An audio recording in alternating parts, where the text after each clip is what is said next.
di mana kami ibu-ibu yang percaya dan mengasihi Tuhan sekali lagi meluangkan masa ini bersama-sama di hadirat Tuhan.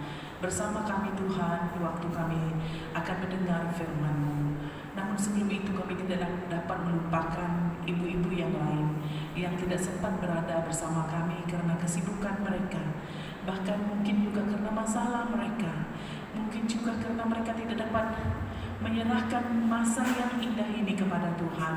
Kami juga berdoa supaya Tuhan menyadarkan mereka, supaya di satu hari nanti mereka mempunyai satu kerinduan yang luar biasa, kelaparan, kehausan akan firman Tuhan, sehingga mereka dapat mengambil masa ini bersama-sama kami di hadapan Tuhan, bersekutu, memuji, menyembah Tuhan, bahkan mendengar firman-Mu. Tuhan, kami juga tidak lupa mendoakan anggota jemaat yang sakit. Tuhan, lawati mereka, Tuhan sembuhkan mereka ya Tuhan. Bagi anggota jemaat yang sedang dalam kedukaan, kami terus berdoa supaya Tuhan memberi penghiburan dan kekuatan. Bapa, kami juga tidak lupa mendoakan bagi anggota jemaat ini yang ada di mana-mana dalam pekerjaan mereka, baik yang ada di laut, yang bekerja di offshore, bahkan di mana-mana, bahkan di luar negara. Kami juga berdoa supaya Tuhan menyertai mereka, memelihara mereka, memberikan kepada mereka kesehatan yang baik, dan lindungi mereka dari segala kecelakaan. Kami juga mendoakan pesta bawang yang bakal tiba. Di dalam nama Tuhan Yesus kami klaim supaya pesta bawang ini dilakukan di atas dasar iman mereka kepada Tuhan, bahwa Tuhan telah menyelamatkan bangsa dan bawang dari dilenyapkan oleh kuasa dosa dan kuasa kegelapan. Biarlah mereka mengadakan pesta ini Tuhan semata-mata untuk memuji Engkau, untuk bersyukur kepada Tuhan, untuk mengembalikan segala sesuatu yang telah Tuhan lakukan kepada mereka, supaya mereka tahu bahwa mereka adalah anak-anak tebusan Tuhan yang diangkat dari lumpur dosa, yang dihidupkan dari kematian. Terima kasih Tuhan, berkati ibu bapa dan berkati anak-anak kami di dalam jemaat ini, baik yang bersekolah maupun yang telah lepasan sekolah dan mencari pekerjaan. Kami berdoa di dalam nama Yesus agar anak-anak kami yang menganggur mendapat pekerjaan oleh karena rahmat dan kasih-Mu. Terima kasih Bapa, karena Engkau mendengar doa kami. Sebentar kami akan mendengar firman-Mu Tuhan. Bukalah hati kami supaya kami dapat mengerti firman-Mu, dan supaya firman-Mu itu boleh hidup di dalam hati kami, merajalela dalam hati kami, berakar dan berbuah, sehingga keluarga kami senantiasa diberkati di dalam Engkau. Kami juga berdoa bagi hamba-Mu ini Tuhan yang akan menyampaikan firman-Mu. Kiranya kuasa Roh Kudus-Mu yang memakai hamba-Mu dengan kuat kuasa-Mu sendiri, dengan urapan yang baru, minyak yang baru dari Tuhan pada pagi hari ini untuk setiap kami. Bahkan hamba-Mu dapat menyatakan rahasia firman-Mu dan menyampaikan message yang dari Engkau dengan bukan berdasarkan apa yang saya pikirkan, dengan apa yang saya ingin sampaikan menurut hati saya, melainkan apa yang Tuhan ingin sampaikan kepada jemaat-Mu pada pagi hari ini. Terima kasih Tuhan. Tolong Tuhan, kami lupa mendoakan negara ini, di mana kami mempunyai masalah dalam kalimat Allah, di mana-mana Tuhan pada saat ini berdiskusi pakai karena kalimat Allah ini Tuhan. Kami mohon agar hikmat Tuhan campur tangan dalam semuanya, supaya setiap diri kami tahu bahwa Tuhan adalah Allah yang patut disembah, bahwa Tuhan menolong kami dalam perkara ini, supaya negara kami mendapat ketenangan, keharmonisan, hidup tenang dan damai. Haleluya Tuhan, berkati negara kami dari leadership sampai kepada ahli-ahli yang sangat kecil sekalipun, bahkan sampai ke kampung-kampung, agar semua orang boleh hidup dengan aman, tentram di dalam kasih-Mu. Di dalam nama Tuhan Yesus kami berdoa dan mengucap syukur. Amin. Haleluya, jemaat Tuhan, pada pagi hari ini kita akan mendengar firman Tuhan. Firman Tuhan yang saya rindu sampaikan kepada kita pada pagi hari ini, yaitu tentang permata. Sorry ya, ini slide-nya belum lagi. Minta maaf.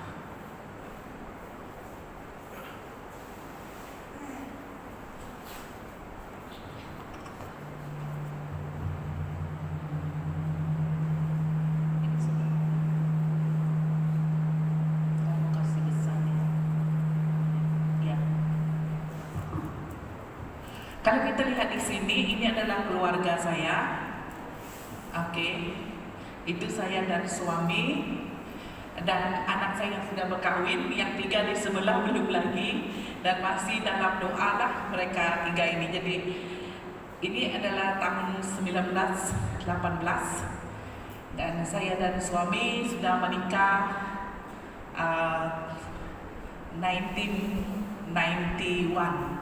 1991. Jadi Tuhan mengaruniakan 4 orang anak, 2 putra dan 2 putri.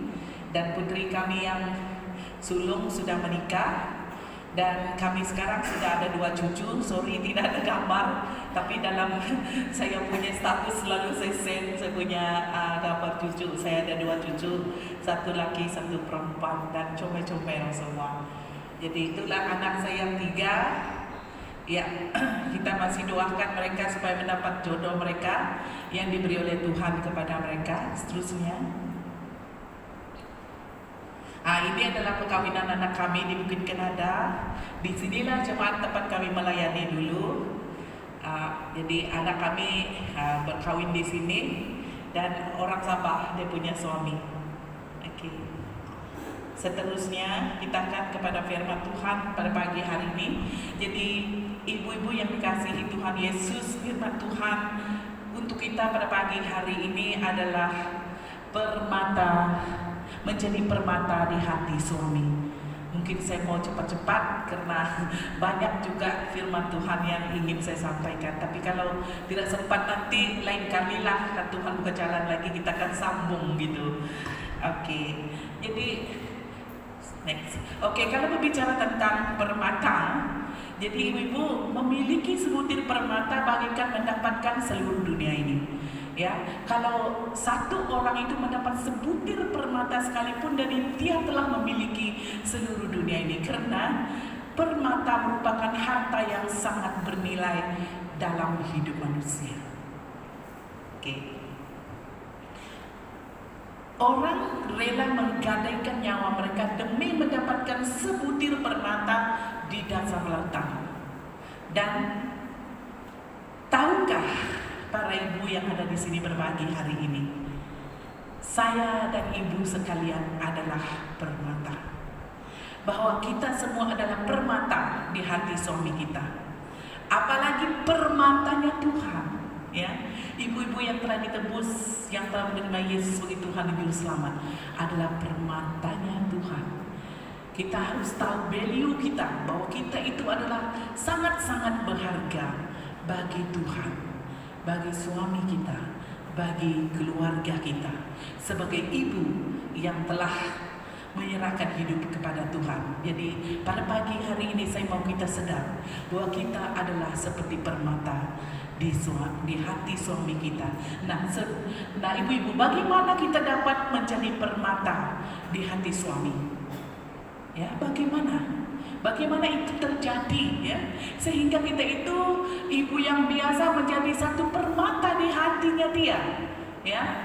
Ya, seterusnya, nah kita akan lihat seterusnya menjadi kebanggaan. Yang pertama, bagaimana kita menjadi permata di hati suami kita? Yang pertama, kita menjadi kebanggaan suami kita. Kalau berbicara tentang kebanggaan, memang ada di sebaliknya, ya, ada di sebaliknya. Kalau kita tidak dapat menjadi kebanggaan bagi suami kita, kita menjadi apa? Ya, kita menjadi seorang yang memalukan suami kita. Nah, karena itu ayat firman Tuhan yang kita belajar pada pagi hari ini ada terdapat di situ. Kita boleh lihat gambar itu adalah gambar saya kawin dengan suami saya. Itu gambar dulu punya, Bu. Oke. Jadi kita baca bersama, lihat ke depan, 1, 2, 3. Istri yang cemerlang adalah mahkota suaminya, tetapi istri yang mengaibkan Oke, terima kasih Ibu. Istri yang cemerlang adalah mahkota suaminya, tetapi istri yang mengaibkan suaminya bak kerebutan pada tulang. Ini sebaliknya. perkataan kebanggaan itu tadi. Kalau kita tidak dapat menjadi seorang istri atau seorang wanita yang membanggakan suami kita, kita mungkin menjadi seorang istri yang mengaibkan suami kita, yang menyebabkan tulangnya reput. Ya, suami kita mati di dalam sana, walaupun kita lihat dia berjalan ke sana sini, kita melihat dia pergi kerja setiap hari, tetapi dia merupakan seorang suami yang telah mati di dalam, karena kehidupan kita mungkin tidak menyenangkan dia, tidak membanggakan dia. Nah, ibu-ibu, yang pertama sekali, bagaimana kita menjadi seorang istri yang membanggakan suami kita? Yang pertama, di mana kita tetap mendampingi suami saya seumur hidup saya, ya. Tetap mendampingi suami kita seumur hidup kita. Mengapa saya mengatakan demikian, ibu-ibu? Karena banyak sekali istri yang setelah menikah dengan suami mereka tidak dapat menjadi pendamping kepada suami mereka. Karena sifat mereka, karena tingkah laku mereka yang tidak berkenan di hadapan Tuhan, bahkan kepada suami mereka, sehingga setelah menikah 1, 2, 3 tahun selepas itu mereka akan tinggal berasingan. Ada yang seperti itu. Mereka tinggal sebumbung tetapi tidak sama kamar. Mereka tinggal bersama bukan disebabkan mereka bagus, ya, tetapi hanya untuk mengambil hati anak-anak mereka, bahkan untuk menutupi kesalahan mereka dari umum. Mereka tinggal satu bumbung tetapi tidak menjadi suami istri yang menggembirakan, ya. Tidak ada kasih Kristus yang dinikmati di situ. Dia tidak dapat mendampingi suaminya. Saya mempunyai satu kisah benar, di mana seorang suami telah dinaikkan pangkat. Dia harus pergi ke tempat yang lain untuk bekerja di situ. Tetapi karena istrinya ini tidak sanggup untuk mendampingi suaminya, karena dia rasa di tempat itu dia punya bisnis sendiri, maka dia tinggal sendiri di tempat di mana mereka ada sebelumnya. Jadi lama-kelamaan, ibu-ibu, lama-kelamaan dia jatuh hati dengan seorang pemuda. Akhirnya secara tersembunyi dia tidur dengan pemuda ini. Dan apa yang terjadi kalau seorang istri tidur dengan lelaki lain? Suaminya pasti akan sangat marah. Jadi kehidupan rumah tangga mereka berakhir. Yang telah di-bless, yang telah diberkati di gereja itu tadi hancur oleh karena apa? Sikap istri yang tidak dapat mendampingi suaminya seumur hidup, dan dia tidak sanggup untuk pindah dengan suaminya. Jadi kita ibu-ibu dalam segala perkara, di mana suami kita, disitulah kita. Kalau dia pergi ke sana, kita pergi. Kalau dia pindah ke sana, kita pergi. Jangan dengan bisnis kita sendiri. Kita mesti utamakan suami kita melebihi segala keseronokan kita. Ya, pertama sekali saya dengar kami dipindahkan ke Lawas, hati saya memang tidak dapat mau datang begitu. Tapi saya berdoa kepada Tuhan bahwa ini adalah panggilan suami saya untuk menjadi guru di sini. Karena saya juga seorang hamba Tuhan, sudah biasa melayani Tuhan sejak saya belasan tahun. Jadi tiba-tiba kalau saya pergi Lawas, apa yang saya lakukan? Bukan saya menjadi guru. Kalau di jemaat saya boleh menjadi pastor.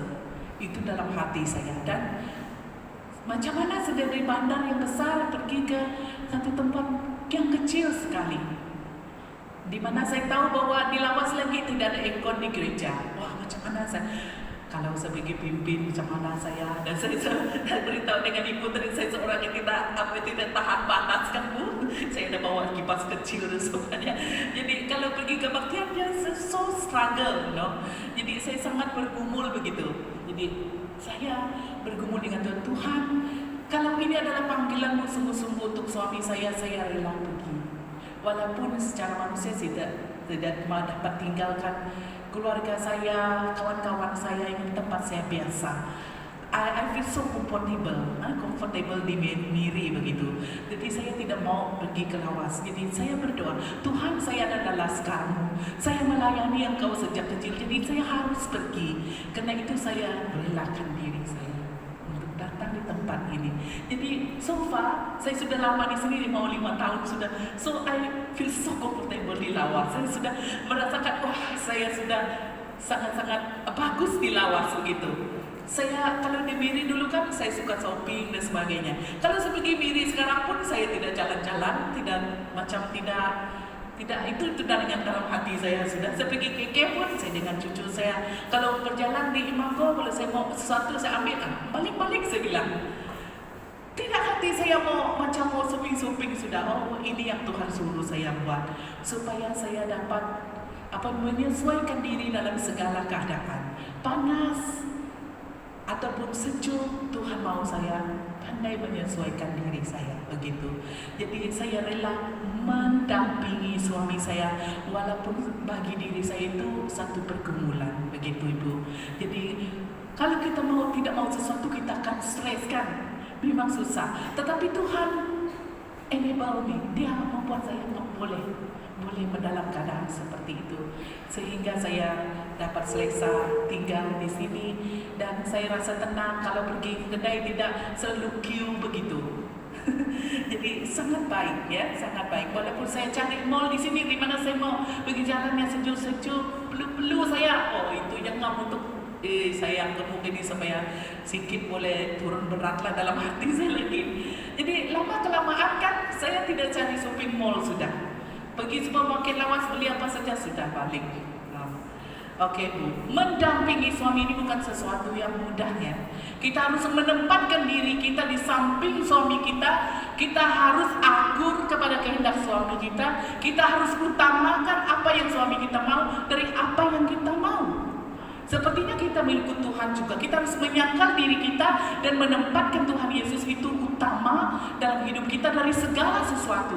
Oke, yang kedua, dapat dipercayai oleh suami. Oke, ibu-ibu, jikalau kita tidak dapat mendapat kepercayaan suami kita, dan kita adalah seorang ibu yang sangat malang. Kita adalah seorang ibu yang sangat menyedihkan. Karena suami kita saja tidak dapat mempercayai saya. Saya sangat senang hati karena suami saya percaya kepada saya. Ya. Suami saya pernah tinggalkan saya di Miri, pergi bersekolah 2 tahun di STS Sabah, selepas itu pergi lagi ke Batu Malang 3 tahun.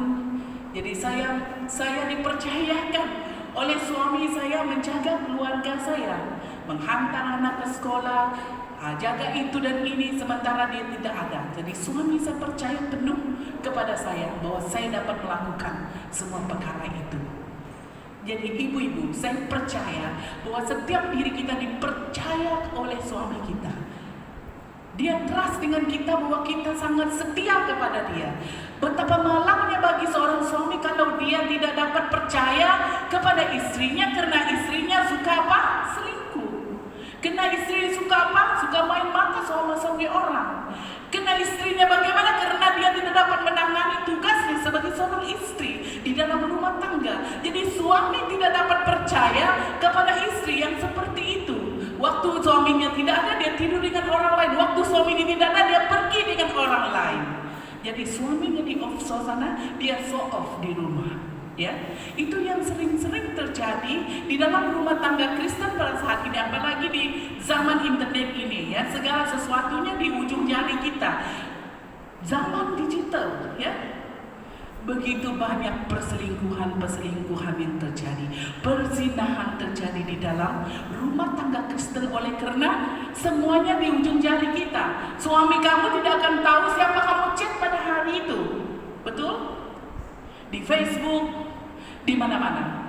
Mula-mula punya Facebook, wah, saya sangat teruja sekali. Saya add siapa saja ya. Saya follow siapa saja menjadi teman saya sehingga teman saya mencecah sampai ke 5.000. Tidak dapat saya add lagi. Dalam pada itu, ibu-ibu sekalian, bukan semua friend kita di dalam Facebook itu orang baik. Ada orang yang betul-betul nakal, ada orang yang betul-betul tidak tahu kepada Tuhan. dan itu boleh memikat hati kita dengan menawarkan kepada kita harta-harta yang banyak. Saya mengatakan ini berdasarkan pengalaman saya sendiri. Oke. Jadi awas kalau kita ada di media sosial, di Twitter kah, di mana-mana, Instagram kah, awas siapa diri kita itu. Kita harus tahu bahwa kita adalah apa? Permata Tuhan, permata suami kita. Jadi kita harus tetap bersinar sebagai permata yang sejati itu, di mana kita boleh bersaksi tentang Tuhan Yesus dalam kehidupan kita. Jadi disinilah kesalahan kita sebagai istri, kita tidak dapat dipercaya. Kalau kita sudah memegang, kita punya handphone, kita menjadi orang lain. Kita bukan permata lagi.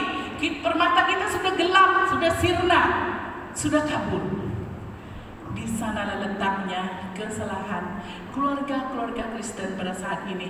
Apabila sudah ada di media sosial, mereka lupa diri mereka. Mereka lupa bahwa mereka adalah istri orang. Sangat menyedihkan. Sangat menyedihkan. Sehingga keluarga hancur, anak menangis, suami menangis, saudara. Itu yang terjadi pada zaman sekarang ini.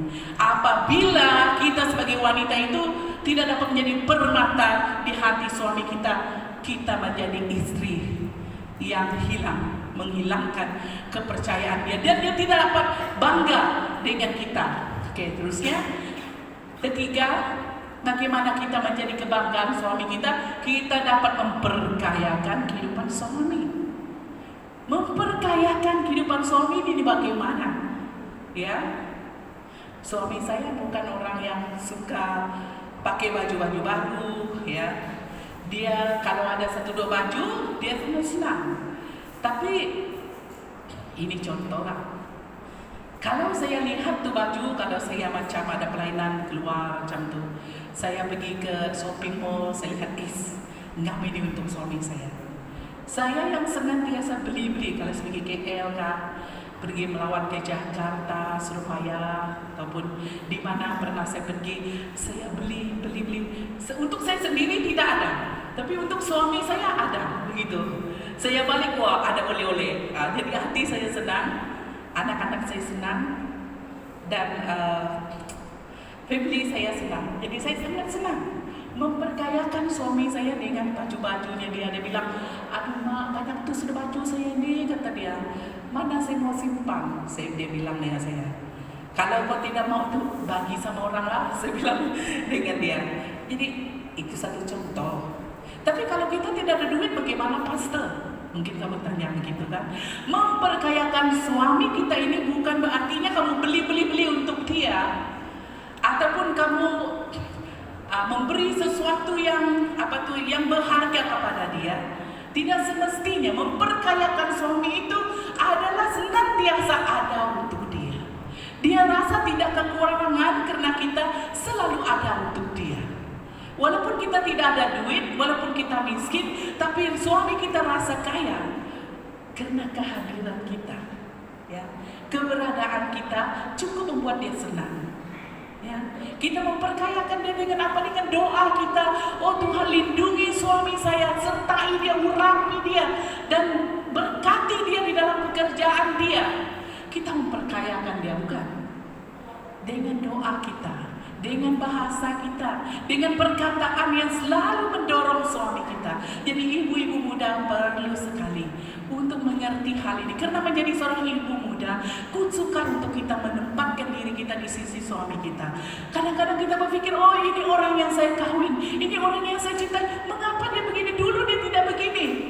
Sebenarnya itulah sebenarnya sifat suami kita. Karena kita mencintai dia, jadi kita harus terus mencintai dia, dan bagaimana menempatkan diri kita supaya tetap bahagia di samping suami kita, supaya kita dapat memperkayakan dia dengan sifat-sifat yang baik, dengan kelakuan-kelakuan yang baik dan memuliakan Tuhan, dan dapat mengubah hidupnya sesuai dengan firman Tuhan. Nah, seterusnya, next, bagaimana kita dapat menjadi kebanggaan suami kita? Senantiasa menghargai suami saya dan menghargai semua yang diperbuatnya. Jadi banyak perkara yang dibuat oleh suami kita, ya. Banyak perkara yang dibuat oleh suami kita. Nah, misal kata suami saya seorang hamba Tuhan. Dia berkhotbah, kadang dia penyanyi. Saya selepas khotbah saya akan berkata dengan dia, kalau bukan di gereja ataupun di rumah, saya bilang khotbah Bapak tadi sangat-sangat memberkati saya secara pribadi. Khotbah Bapak tadi sangat-sangat baik, saya sangat-sangat tersentuh. Jangan kita sebagai ibu ataupun istri ketua pelayan, ataupun istri seorang pelayan ataupun seorang hamba Tuhan, ketika suami kita turun dari mimbar ataupun buat kesaksian, kita bilang, "Ush, memalukan sekali kamu, apa tuh main gitar tadi salah kamu punya chord, orang nyanyi begini kamu main gitar begini." Kita bagi kritikan yang tidak membangun kepada suami kita sehingga dia rasa tidak ada gunanya dia membuat perkara itu. Saya pernah mendengar laporan seorang suami mengatakan, ibu dia bilang, saya tidak akan mau pergi main musik lagi. Kenapa? Saya bilang, hari Minggu itu istri saya bilang sama saya, yang saya punya chord itu apa itu spoil, tidak tune, dia bilang. Jadi memalukan sekali saya pergi main musik. Jadi itulah yang paling akhir saya pergi main musik. Itu kata suami ini. Jadi ibu-ibu, bagaimana kita memperkayakan suami kita dan bagaimana kita menghargai suami kita ini adalah sangat-sangat penting. Karena luahan hati kita itu, kalau semua orang yang menjahatkan suami kita, dia masih boleh bertahan. Tapi kalau kita istrinya yang menjahatkan dia, yang bagi komen yang teruk kepada suami kita, dia akan sangat down, dia akan sangat luka, bahkan dia akan sangat-sangat kecewa. Jadi sekalipun orang lain bagi komen yang tidak baik, dia masih bertahan. Kenapa? Karena kita masih memberi dia kekuatan, kan? Coba lagi di lain kesempatan, begitu. Jadi buat persiapan lebih awal lagi. Kita boleh berikan komen seperti itu, jadi dia rasa kuat. Tapi kalau kita yang menjadi penolongnya dia, yang beri komen yang tidak tentu, itulah akhir kali saya pergi menyanyi. Kalau kita bilang, sumbang betul suara kau, bukan macam itu orang nyanyi. Walaupun saya memang suka nyanyi, kalau suami saya menyanyi, saya tetap beri pujian kepada dia. Luar biasa aku punya suara tadi. Wow, suami kita semangat kan, Ibu Sun. Jadi walaupun mereka tahu bahwa mereka sedang mereka tidak pandai nyanyi, tapi karena kita sudah memberikan mereka satu encouragement, jadi mereka mau lagi, akhirnya suami kita pandai nyanyi. Kalau kamu tahu, kami dua ada album. Dulu sebelum suami saya kawin dengan saya, orang kenal dia tidak pandai nyanyi, tetapi akhirnya menjadi seorang penyanyi. Orang bilang, Pastor Tujo itu cantik, apa merdu betul suara dia. Orang bilang, kami punya nyanyian itu kan, kami punya album. Waktu kami jual album itu, tidak sampai 3 bulan sudah habis 1.000 pieces. Saya dan suami saya. Jadi mengapa itu terjadi? Oleh karena saya pandai menghargai karya yang bakat yang ada pada suami itu, yang sedikit itu dia diberkati oleh Tuhan jadi banyak, dan sehingga dia boleh mengeluarkan suara yang sangat baik dan sehingga dapat menciptakan satu album dengan saya. Nah, ibu-ibu itu satu contoh. Tak payah saya bicara contoh orang lain. Apa yang saya buat dengan suami saya. Mula kami 2 kawin, saya seorang pastor, kawin dengan anggota jemaatnya dia, gitu. Dululah. Jadi saya pergi ke jemaat itu dan kami sama-sama jatuh cinta. Selepas 2 tahun, kami 2 bertunang 2 tahun. Dia pergi ke STB dan lepas itu kami 2 kawin. Mula-mula kami 2 kawin, saya lihat cara dia berkhotbah, cara dia menangani meeting pelayan, semua memang banyak kekurangan itu. Jadi sebagai istri, saya harus bijaksana. Saya tidak boleh Waktu suami saya berkhotbah, saya tiba-tiba berdiri, salah kamu punya tafsir. Saya tidak boleh cakap seperti itu. Ataupun waktu dia meeting pelayan, saya dengar cara dia menangani pelayan-pelayan, saya timbul, salah kamu.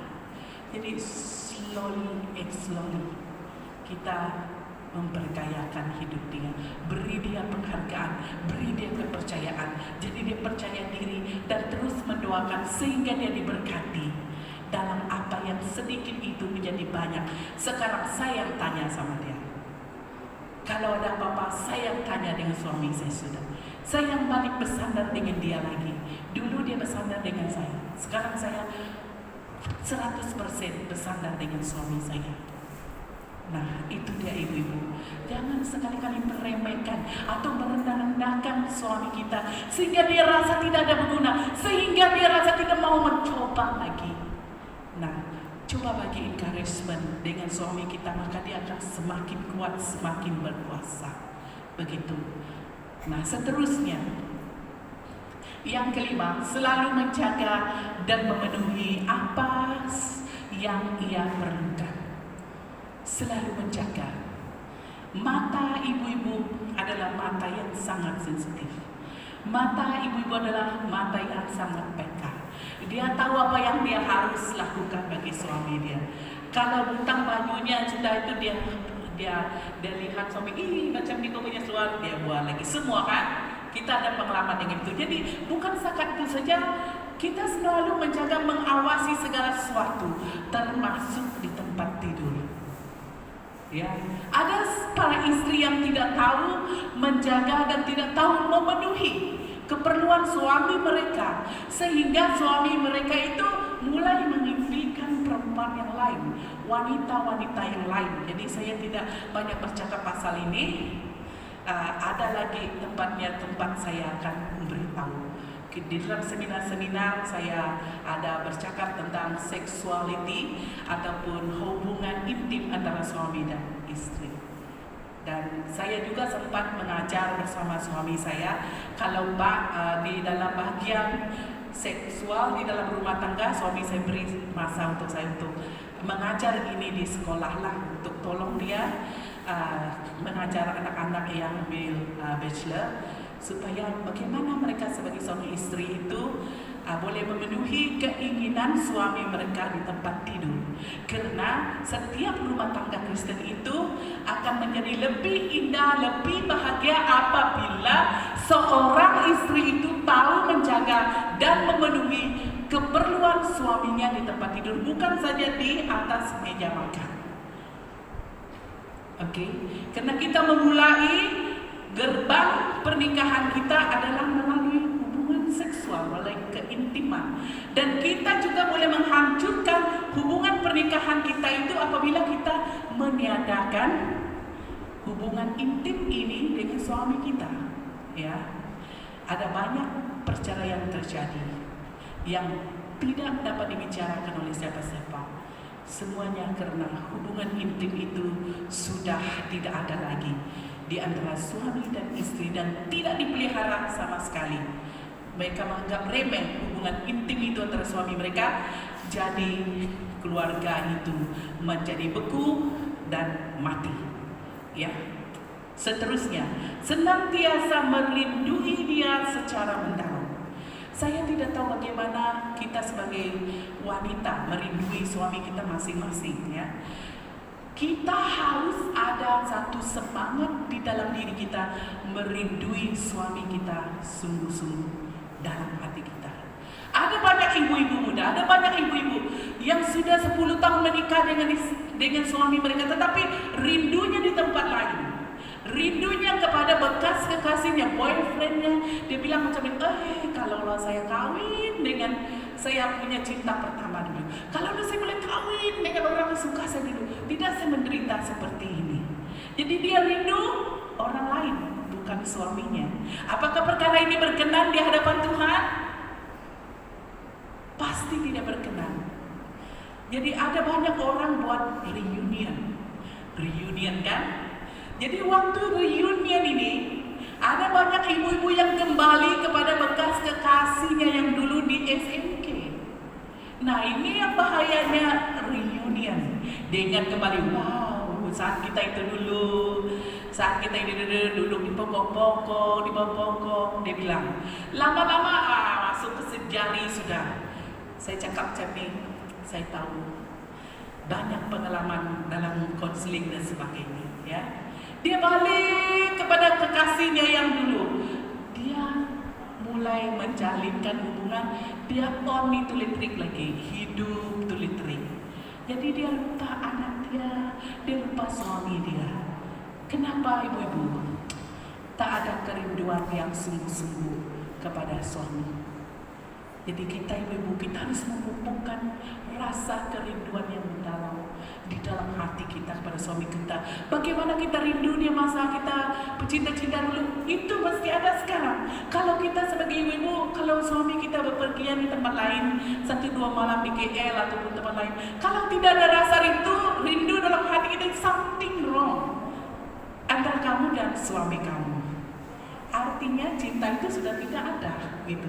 Karena itu walaupun kita sudah nenek-nenek macam saya, nenek sudah ada 2 cucu, saya harus merindui suami saya. Saya tidak dapat hidup tanpa suami saya. Ya, saya mau lihat dia. Kalau saya balik dari mana bapak?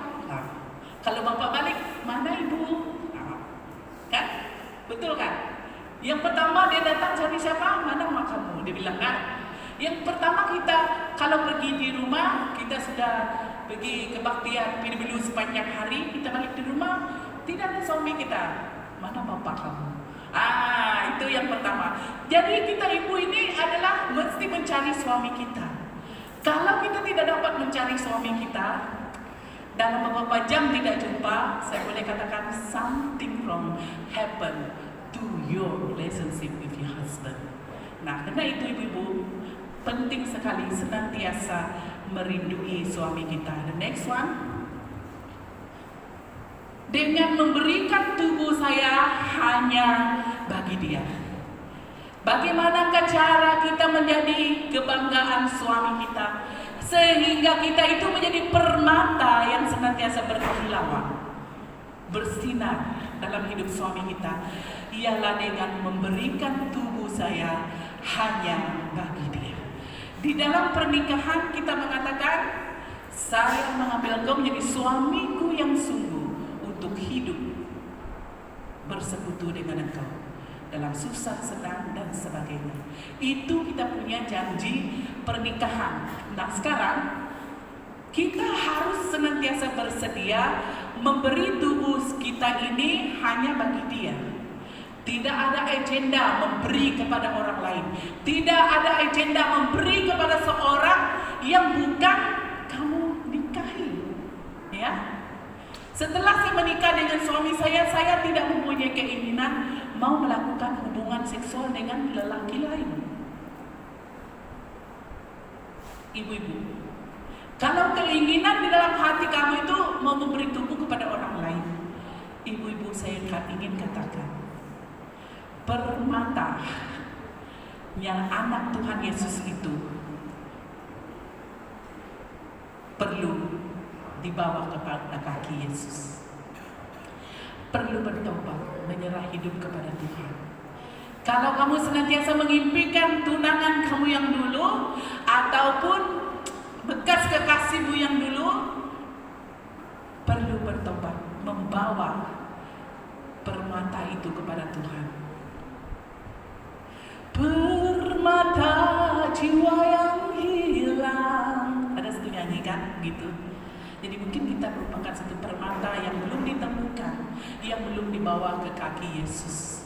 Jadi berilah, berkomitmenlah pada saat kita menikah, memberi hanya kepada suami kita, yaitu tubuh kita.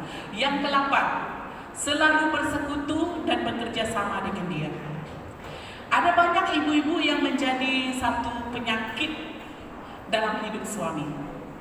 Ya, karena dia tidak dapat bersekutu dengan dia di dalam tugas yang dipercayakan kepada suaminya. Oke. Kalau suami kita seorang ketua pelayan, ataupun seorang pastor kah, ataupun seorang ketua kampung kah, guru besar kah dan sebagainya, apa tugasnya dia? kita sebagai ibu menempatkan diri dengan secara yang betul dalam kehidupan suami kita supaya kita dapat bersekutu dengan dia dan bekerja sama dengan dia. Jadi saya mulai di kampus menjadi seorang istri guru. Jadi apa yang saya buat? Saya biasa jadi ibu pastor, saya biasa menangani ibu-ibu, muda-mudi, sekolah minggu, berkhotbah dan sebagainya. Tiba-tiba di sekolah saya diam, tidak ada apa yang saya buat 1 tahun. Saya selalu berkhotbah dalam mimpi saya. Saya bangun, saya sedang berkhotbah. Saya bangun, saya sedang memimpin pujian. Saya terbangun dengan mulut saya usir setan demi nama Yesus. Selalu saya macam. Jadi saya bilang dengan bapak itu, rasanya gila lah di sini, apa yang saya buat di sekolah ini. Saya diam saja, tidak ada apa yang aku buat. Jadi badan pun semakin gemuk, perut pun semakin besar. Kalau di Miri saya selalu drive ke sana, drive ke sini. Di sini saya sudah tidak drive, sudah mungkin mula-mula saya datang, mungkin saya rasa stress, anxiety, and so on kan. Jadi saya tidak drive. Kalau saya drive, saya punya tangan ini macam dia berbulu sejuk begitu. Dan perut saya semakin besar, dia kena steering, jadi saya jadi takut sudah. Takut membahayakan orang lain. Kaki saya sangat keren begitu, kena kurang exercise kan Bu. Jadi saya banyak rasa kekurangan saya, jadi saya tidak dapat melakukan semua itu. Jadi apa yang saya buat untuk bersekutu dengan suami saya? Saya bilang, Pak, macam mana kamu mengajar? Saya bilang, kamu perlu buat slide kah? Saya bilang, perlu. Dia bilang, oke, saya tolong kamu. Saya bilang, kamu pandai email dia semua. Dia tidak pandai email, jadi saya tolong dia email semua. Karena dia masih sekolah di Batu Malang kan, saya tolong dia buat email semua. Saya urus dia beli tiket kapal terbang dia online, saya semua urus. Dia cuma pergi bawa tiket semua. Itu cara saya lah bersekutu dengan dia untuk memajukan dia begitu. Karena dia tidak suka dengan media punya. Suami saya bukan jenis yang suka media. Jadi dia boleh pakai type dan semuanya, tapi kalau online semua memang saya urus dia. Okay. Jadi cara saya bersekutu dengan dia, menyediakan apa yang dia mau buat. Khotbah dia, saya buat slide dia. Kalau dia pergi mengajar, saya buat. Wah, saya senang. Saya rasa, ada berguna juga saya. Walaupun saya tidak buat itu ini kan. Ini cara saya bersekutu dengan suami saya, bekerja sama dengan suami saya. Nah, gitu. Jadi sebagai istri ketua kampung, ini Ibu Sultan. Macam mana cara dia menempatkan diri dia. Jadi sebagai istri YB, macam mana dia menempatkan diri dia dengan suami dia kan. Selalu berjumpa dengan banyak orang. Selalu pergi dinner sana sini. Jadi dia pandai membawa diri dia pandai. Begitu juga sebagai ketua apa-apalah kita. Jadi kita pandai bersekutu dan bekerja sama dengan suami kita dalam segala sesuatu. Jadi perlu ada connection, perlu ada satu komunikasi yang baik antara kita dan suami sehingga kita boleh menolong dia. Ya. Dan 9, tetap menyintai dan menghormati dia. Saya bilang ini adalah kita tetap mencintai dia. Walaupun kita bilang, saya salah betul. Seorang ibu berkata dengan saya, Jirin, dia bilang, salah betul-betul saya kawin dengan punya abang sepupu ini, kata dia. Kalau ikut tidak saya kawin dengan abang sepupu kamu ini, kata dia dengan saya. Kenapa? Saya bilang, dia ini macam ni, kata dia. Sekali saya mau pukul dia kan, dia bilang, satu pun kayu tidak kena dia. Saya ambil tikam, dia macam dia, kata dia. Tidak ada satu pun yang kena, dia bilang. Apa hal kamu buat macam itu dengan dia? Banyaklah perkara yang tidak dapat saya ceritakan di sini. Jadi akhirnya saya bilang dengan dia, di mana kamu tahu yang dia bukan itu kamu? Saya tengok ini, kata dia. Apa tu? Kami bilang ini corak-corak yang di tangan kan. Kalau ikut, ini bukan suami saya. Mesti ada suami yang baik lagi. Saya bilang, ibu bertobat ke Bu? Jangan bersandarkan ini dalam hidup kita. Bersandar kepada Tuhan, saya bilang. Jadi mereka hidup baik sampai hari ini. Nah, mesti hidup dalam keharmonian dengan suami kita. Dan yang terakhir, membenci perceraian. Ya, dalam menghadapi apa konflik di dalam rumah tangga kita, mesti ada satu kunci untuk menghindari perceraian, yaitu membenci perceraian. Sekalipun dan apapun yang terjadi di dalam rumah tangga kita, bencilah perceraian. Jangan mencari jalan keluarnya dengan bercerai. Jangan sikit-sikit ada konflik bercerai. Jangan sikit-sikit ada masalah dengan suami bercerai. Saya menyesal kawin dengan kamu karena kamu gini begitu. Setiap kali ada perkelahian, ada misunderstood, dia cakap cerai. Jangan. Seharusnya di dalam rumah tangga Kristen tidak boleh mengucapkan kata cerai dan tidak boleh ada perceraian di dalam diary kehidupan anak-anak Tuhan. Nah, begitulah caranya kita menjadi permata yang sangat berharga bagi suami kita.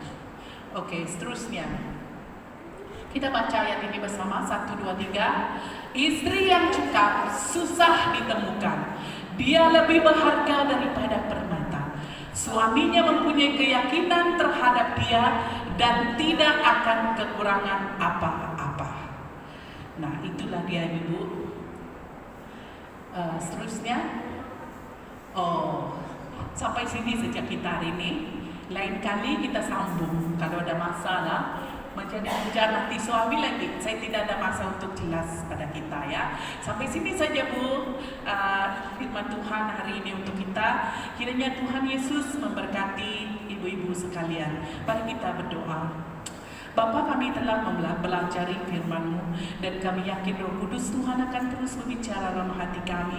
Apa yang kami belajar hari ini diteguhkan oleh kuasa Roh Kudus-Mu supaya kami tetap bertumbuh, tetap berbuah di dalam Engkau, menjadi permata-permata yang indah di hati Tuhan, di hati suami kami, menjadi kebanggaan suami kami sepanjang hidupnya, membahagiakan dia, selalu ada untuk dia. Di dalam nama Tuhan Yesus kami berdoa dan mengucap syukur. Amin.